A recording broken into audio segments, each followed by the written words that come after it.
नमस्कार दर्शक मित्रों, मैं हूं आपके साथ अंजनी नीलेश ठक्कर। तो आज बात करेंगे वैदिक पंचांग के बारे में।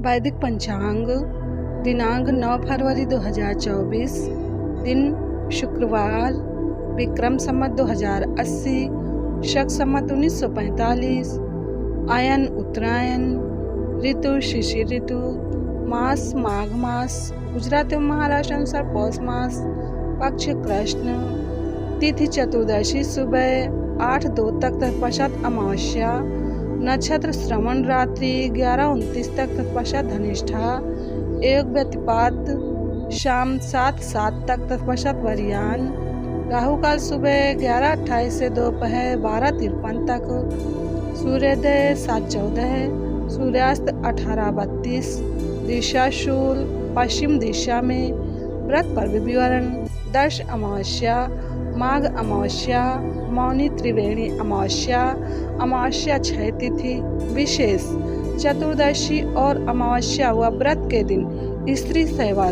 तथा तिल का तेल खाना और लगाना निषिद्ध है। ब्रह्मपुराण ब्रह्मखंड वैदिक पंचांग। माघ मौनी अमावस्या 9 फरवरी 2024 शुक्रवार को मौनी अमावस्या है।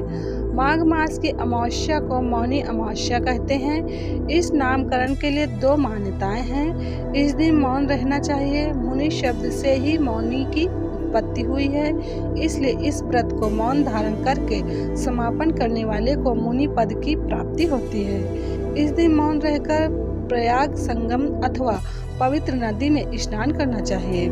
ऐसा माना जाता है इस दिन ब्रह्मा जी ने स्वयंभू मनु को उत्पन्न कर सृष्टि का निर्माण कार्य आरंभ किया था, इसलिए भी इस अमावस्या को मौनी अमावस्या कहा जाता है।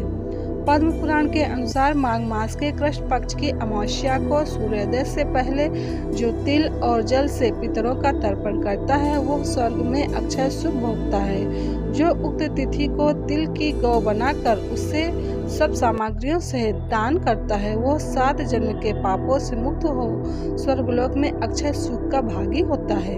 ब्राह्मण को भोजन के योग्य अन्न देने से भी अक्षय स्वर्ग की प्राप्ति होती है। जो उत्तम ब्राह्मण को अनाज, वस्त्र, घर आदि दान करता है उसे लक्ष्मी कभी नहीं छोड़ती। इस दिन पितृ पूजा, श्राद्ध तर्पण, पिंडदान, नारायणी आदि कर सकते हैं। वैसे तो प्रत्येक अमावस्या पितृ कर्म के लिए विशेष होती है, परंतु युगादि तिथि तथा मकरस्थ रवि होने के कारण मौनी अमावस्या का महत्व कहीं ज्यादा है। अगर आप पितृ दोष से पीड़ित हैं अथवा आपको लगता है कि आपके पिता माता अथवा गुरु के कुल में किसी को अच्छी गति प्राप्त नहीं हुई है तो आज तर्पण विशेषता गंगा किनारे जरूर करें। अगर आप सौभाग्यशाली हैं और इस दिन गंगा स्नान के लिए जा रहे हैं तो तर्पण के अलावा भी बहुत करते हैं। स्कंद पुराण में भगवान शिव जी का कथन है, जो पितरों के उद्देश्य से भक्ति पूर्वक गुड़, घी और तिल के साथ मधुयुक्त खीर गंगा में डालते हैं उसके पितर 100 वर्षों तक तृप्त बने रहते हैं और वे संतुष्ट होकर अपनी संतानों को नाना प्रकार की मनोवांछित वस्तुएं प्रदान करते हैं। जो पितरों के उद्देश्य से गंगा जल के द्वारा शिवलिंग को स्नान कराते हैं उनके पितर भारी नरक में पड़े हों तो भी तृप्त हो जाते हैं। जो एक बार भी तांबे के पात्र में रखे हुए अष्टद्रव्य युक्त जल, दूध, कुश का अग्रभाग, घी, मधु, गाय का दही, लाल कनेर तथा लाल चंदन गंगा जल से भगवान सूर्य को अर्घ देते हैं वे अपने पितरों के साथ सूर्यलोक में जाकर प्रतिष्ठित होते हैं। जो गंगा के तट पर एक बार भी पिंडदान करता है वो तिल मिश्रित जल के द्वारा अपने पितरों का भवसागर से उद्धार कर देता है। पिता, माता, गुरु, भाई, मित्र, रिश्तेदार किसी के भी कुल में कोई किसी भी तरह किसी भी अवस्था में मरा हो, चाहे अग्नि या विष से या आत्मदाह अथवा अन्य प्रकार से मृत्यु, आज सब पितरों का उद्धार संभव है। माघ कृष्ण पक्ष की अमावस्या युगादि तिथि है, अर्थात इस तिथि को 4 युगों में से एक युग का आरंभ हुआ था। स्कंद पुराण के अनुसार द्वापर की आदि तिथि है, जबकि कुछ विद्वान इसको कलयुग की आरंभ तिथि मानते हैं। युगादि तिथियां बहुत ही शुभ होती हैं। इस दिन किया गया जप तप ध्यान स्नान दान यज्ञ हवन कई गुना फल देता है। प्रत्येक युग में 100 वर्षों तक दान करने से जो फल होता है वो युगादि काल में एक दिन के दान से प्राप्त हो जाता है। इस दिन साधु महात्मा तथा ब्राह्मणों के सेवन के लिए अग्नि प्रज्वलित करनी चाहिए तथा उन्हें रजाई कम्बल आदि जाड़े के वस्त्र देने चाहिए। इस दिन गुड़ में काले तिल मिलाकर मोदक बनाने चाहिए तथा उन्हें लाल वस्त्र में बांधकर ब्राह्मणों को देना श्रेयस्कर है। इसी पूर्ण पर्व पर विभिन्न प्रकार के नैवेद्य मिष्ठान आदि सटस व्यंजनों से ब्राह्मणों को भोजन कराकर उन्हें द्रव्य दक्षिणा आदि से संतुष्ट कर प्रणाम आदि कर सादर विदा करना चाहिए।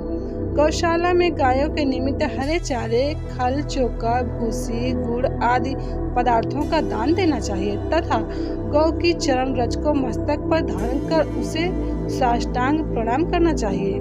माघी अमावस्या को प्रातः स्नान के बाद ब्रह्मदेव और गायत्री का पूजन करें। गाय स्वर्ग छाता वस्त्र पलंग तर्पण आदि का मंत्रोपचार के साथ ब्राह्मण को दान करें। पवित्र भाव से ब्राह्मण एवं परिजनों के साथ भोजन करें। इस दिन पीपल में अर्घ देकर परिक्रमा करें और दीपदान करें। इस दिन जिनके लिए व्रत करना संभव नहीं हो वो मीठा भोजन करें। मौनी अमावस्या के दिन भूखे प्राणियों को भोजन कराने का भी विशेष महत्व है। इस दिन सुबह स्नान आदि करने के बाद आटे की गोलियां बनाएं। गोलियां बनाते समय भगवान का नाम लेते रहें। इसके बाद समीप स्थित किसी तालाब या नदी में जाकर यह आटे की गोलियां मछलियों को खिला दें। इस उपाय से आपके जीवन की अनेक परेशानियों का अंत हो सकता है। अमावस्या के दिन चींटियों को शक्कर मिला हुआ आटा खिलाएं। ऐसा करने से आपके पाप कर्मों का क्षय होगा और पुण्य कर्म उदय होंगे।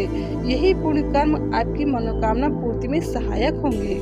माघ मास के अमावस्या को प्रयागराज में 3,10,000 अन्य तीर्थों का समागम होता है जो नियम पूर्वक उत्तम व्रत का पालन करते हुए माघ मास में प्रयाग में स्नान करता है वो सब पापों से मुक्त होकर स्वर्ग में जाता है। वैदिक पंचांग संपादक अंजनी नीलेश ठक्कर। वैदिक पंचांग प्रकाशित स्थित सूरत शहर गुजरात। वैदिक पंचांग।